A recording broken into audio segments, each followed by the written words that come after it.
Here's Brody Brazil. When I say what I'm about to say, I already know that it's going to come out sounding weird. In a sense that baseball's two biggest free agent signings of this winter so far have been by the New York Mets and the Athletics.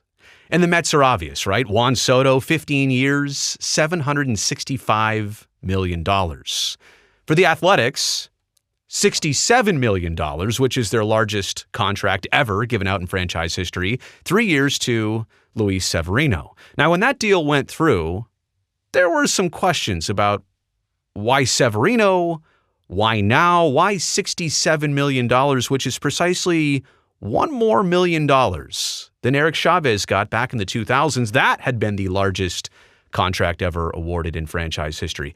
And it kind of makes you wonder, was the signing of Severino part of landing a pretty good pitcher for the next couple years, but also maybe the pressure for the team and the payroll to actually spend more and to spend more than $100 million as a team for the very first time in franchise history? You can see the reaction when the A's signed Severino on social media. Jeff Passan says the A's, yes, the A's, guaranteed a franchise record $67 million to right-handed pitcher Luis Severino. Manny Gomez, who covers the Mets out in New Jersey, says Luis Severino was fun to cover, always available and honest in his answers. I'm a little shocked he's going to the A's.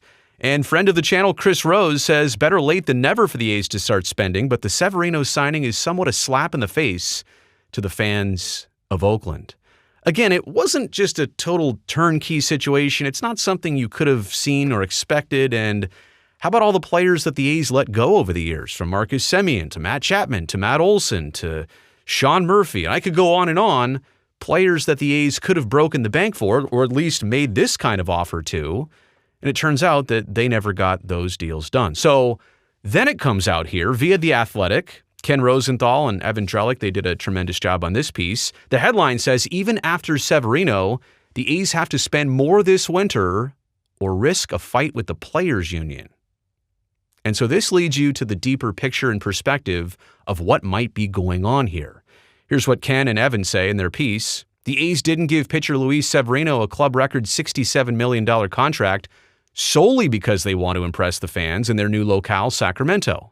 The A's need to add significant payroll this winter, or else they might risk a grievance from the Major League Baseball Players Association.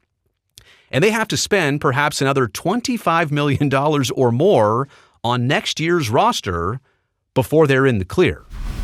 And to be clear, next year's roster, we're talking about this upcoming season, next year as in 2025, they'll need to spend at least $25. It's actually closer, we think, to $27 million, as they say, just to get in the clear from this grievance.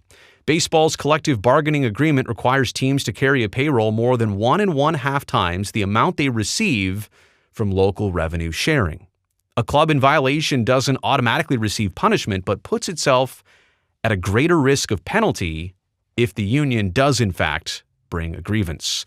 Now, how much have the A's been getting here, revenue sharing wise? It has fluctuated in time. It's ramped up. It's actually now going to be a 100% take home of that revenue sharing check. For the first time in a handful of years, they had to kind of taper it back as per the 2022 CBA collective bargaining agreement between baseball and the Players Association. That 2022 CBA called for the A's to receive 25% of their revenue sharing allotment in 2022. It ramped up to 50% in 2023, 75% of it last year, and 100% of revenue sharing in both 2025 and 2026. That's the take-home for the A's because of the luxury tax that is applied to baseball's highest spending teams. Still, there was a caveat. If the A's didn't line up a new stadium by 2024, they would be fully disqualified from revenue sharing checks starting that year. They made their Las Vegas plans in the summer of 2023 in time to keep receiving the money. And baseball deemed it, by the way, when SB 1 was approved, when public funding was approved by the state of Nevada and by Clark County, they deemed that enough for the A's to have their plans in 2023. Now, we'll never have precise numbers in terms of team payrolls exactly, or revenue sharing checks, or all the intricate books, the financials on baseball teams, but we can essentially ballpark this, and that's what Ken and Evan have done here, using the $70 million revenue sharing estimate of what the A's are due to receive in 2025, the A's would need to reach a $105 million payroll of their team, leaving them still right now about another $27 million or so away. Now, there's still plenty of weeks and months left in the free agent period, and they can easily go out and spend $27 million. My point is, they don't just have to write a check and waste it away. They can actually get some return here, but this is kind of a big deal for a baseball team that has never gone past the $100 million mark for team payroll. And it's actually also kind of weird because if you do the quick math, even if they do end up spending $100 million or $105 million for the very first time, spending $100 to assure yourself the income and the revenue of $70 million, it still actually only means that you're spending $30 million on your team payroll. You're spending more, but you're spending more to get more, and you're still only about at that $30 million cost. And by the way, there are other streams of revenue and income for the A's as a business, so they can make $30 million somewhere else, and their entire team payroll is paid for in 2025. Another $27 million, as I just said, should be easy to burn. I mean, you don't even have to go out and sign free agents.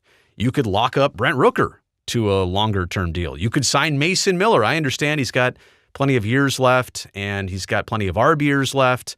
The team has control of his contract for a number of more years, but you could give Mason Miller the money right now. If you really are just trying to spend that $27 million to get the PA, the Players Association, off your back, and you just want to get to that threshold, you could easily do this like in 2 seconds. $100 million is actually a place the A's have never been on two fronts. As I keep mentioning here, they've never had a team payroll in any single season of $100 million or more.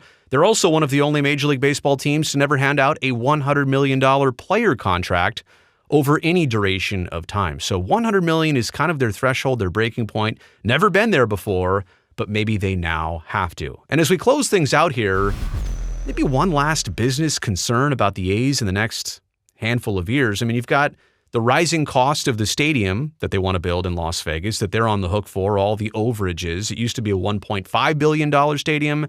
Now, all of a sudden, it's a $1.75 billion stadium. You've got the rising payroll cost. Like, this isn't just going away this year. If the A's spend $100 million this year, they've got to spend at least that, if not more, next year, and any years beyond if there's still going to be this revenue sharing situation. All of that added up, when you're probably going to get a lot less income in Sacramento in terms of revenue and ticket sales. It's only a 10,000 seat ballpark, capacity total of 14,000, but the finances are going to change. They're going to be interesting and tight. They're not taking in as much money nearly during these next couple of temporary seasons, but they're also going to have to be spending it to a great degree on their baseball team and potentially what could be their future stadium in Las Vegas. So keep an eye on that from the bigger picture here of spending. Pressured to spend, pressured to get to $100 million. I mean, that's kind of the way that baseball works with the revenue sharing situation. There's no salary floor. So the Players Association definitely wants to make sure, though, that teams who get that revenue sharing money, that they're actually spending it. And again, for the A's, to spend $100 to receive $70 still actually only means that you're spending about $30 on your players. That's the end of this video. Thumbs up down below. I would greatly appreciate that. Helps me, this video, and this channel. Also, before it ends, don't forget to go down there and make sure you are subscribed to this channel. That way I can definitely see you back here next time.